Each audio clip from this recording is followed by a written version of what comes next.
Big ബോസിൽ നിന്നും പുറത്തു വന്നതിന് ശേഷം ജാസ്മിൻ ജാഫർ നൽകിയ അഭിമുഖം ഏറെ ശ്രദ്ധേയമായിരുന്നു.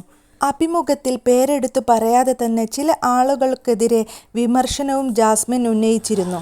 അത്തരത്തിൽ വിമർശനം നേരിട്ട ഒരു വ്യക്തിയായിരുന്നു യൂട്യൂബർ വിവി എന്ന വിവേക്. ജാസ്മിൻ്റെ മുൻ സുഹൃത്തു കൂടെയായിരുന്നു വിവേക്.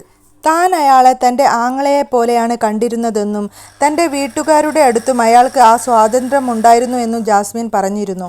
ഇപ്പോൾ ഇതാ ജാസ്മിൻ്റെ വിമർശനങ്ങൾക്ക് മറുപടിയായി രംഗത്ത് വന്നിരിക്കുകയാണ് വിവേക്. ജാസ്മിനെ പോലെ തന്നെ പേരെടുത്തു പറയാതെയാണ് വിവിയുടെയും മറുപടി. ആ വ്യക്തി പറയുന്നത് തന്നെക്കുറിച്ച് തന്നെയാണെന്നും കേൾക്കുന്നവർക്ക് എല്ലാം മനസ്സിലാകുമെന്നും അതുകൊണ്ട് തന്നെ ആ വിഷയത്തിൽ താൻ ഒരു വിശദീകരണം നടത്തുകയാണ് എന്നാണ് തൻ്റെ സ്വന്തം യൂട്യൂബ് ചാനലിലൂടെ വിവേക് പറയുന്നത്. ഇല്ലാത്ത കാര്യം പറഞ്ഞാൽ നമ്മൾ കേട്ടുകൊണ്ടിരിക്കേണ്ട കാര്യമില്ല. താൻ എന്ത് തന്നെ പറഞ്ഞിട്ടുണ്ടെങ്കിലും തൻ്റെ അടുത്ത് അതിനുള്ള തെളിവ് ഉണ്ടെന്നും ഈ ഒരു വിഷയത്തിൽ തൻ്റെ അവസാനത്തെ വീഡിയോ ആയിരിക്കുമെന്നും ഈ വ്യക്തി ഇനിയും ഇതേക്കുറിച്ച് സംസാരിക്കുമോ ഇല്ലയോ എന്ന് തനിക്ക് അറിയില്ല. താൻ ഏതായാലും ഇതോടെ അവസാനിപ്പിച്ചു എന്നാണ് വിവേക് പറയുന്നത്. ബിഗ് ബോസ് ബെനിഫിറ്റ് എന്ന രീതിയിൽ ആ വ്യക്തിയോ താനോ സംസാരിച്ചിരുന്നില്ല.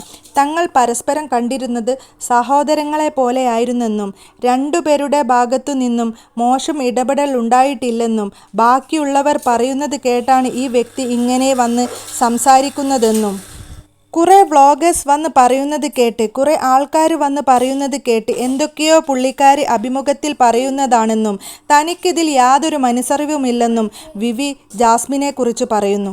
മറ്റുള്ളവർ പറയുന്നതാണ് ഈ വ്യക്തി കേട്ടിട്ടുള്ളത്, അല്ലാതെ താൻ പറയുന്നത് കേൾക്കുകയോ സ്വയം അനുഭവമോ ഉണ്ടായിട്ടില്ലെന്നും തൻ്റെ ഭാഗത്ത് നിന്ന് എന്തെങ്കിലും മോശം അനുഭവം ഉണ്ടായിട്ടുണ്ടെങ്കിൽ ആ വ്യക്തി പറയണം എന്നും മറ്റുള്ളവർ പറയുന്ന കാര്യമാണ് പുള്ളി പറയുന്നതെന്നും വിവേക് പറയുന്നുണ്ട്. എത്രത്തോളം ജെന്യൂനായിട്ടാണ് ഞാൻ അവരെ സപ്പോർട്ട് ചെയ്തതെന്ന് എല്ലാവർക്കും അറിയാം.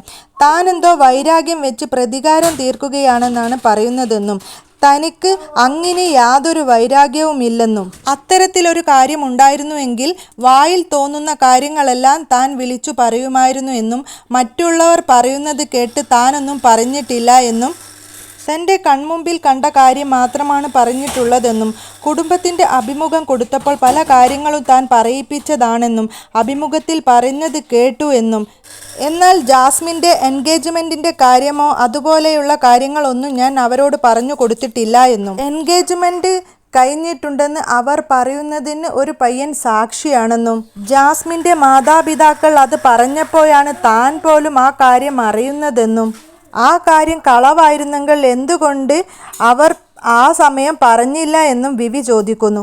ഇപ്പോൾ എല്ലാം ഇൻ്റർവ്യൂ ചെയ്ത തൻ്റെ തലയിലായെന്നും നെഗറ്റീവ് ആയാലും പോസിറ്റീവ് ആയാലും നീ തന്നെ പോയി ഇൻ്റർവ്യൂ കൊടുക്കണമെന്നും ബിഗ് ബോസിലേക്ക് പോകുന്നതിൻ്റെ മുൻപ് ജാസ്മിൻ പറഞ്ഞിരുന്നുവെന്നും വിവി പറയുന്നു. ബിഗ് ബോസിൽ നിന്നും പുറത്തിറങ്ങിയ ശേഷം ജാസ്മിൻ്റെ ആദ്യം ഇറങ്ങിയ അഭിമുഖമായിരുന്നു അത്. ആ അഭിമുഖത്തിൽ ഒരുപക്ഷെ അഫ്സലിനെതിരെ സംസാരിക്കുന്നതിനേക്കാൾ കൂടുതൽ വിവി എന്ന വിവേകിനെതിരെയാണ് ജാസ്മിൻ സംസാരിച്ചത്. തൻ്റെ സഹോദരന് തുല്യം കണ്ട താൻ വിശ്വസിച്ച വ്യക്തി തന്നെയാണ് തന്നെ ചതിച്ചതെന്നും തൻ്റെ വീട്ടിൽ കയറി എന്തു ചെയ്യാനുള്ള സ്വാതന്ത്ര്യം വരെ വിവേകിന് ഉണ്ടായിരുന്നു എന്നും ഇന്ന് ഏറ്റവും കൂടുതൽ വെറുക്കുന്നതും ആ വ്യക്തിയാണെന്നുമൊക്കെയാണ് വിവിയുടെ പേര് എടുത്തു പറയാതെ ജാസ്മിൻ വ്യക്തമാക്കിയത്. ഏതായാലും അതിനുള്ള വിശദീകരണമാണ് വിവേക് ഇപ്പോൾ നൽകിയിരിക്കുന്നത്.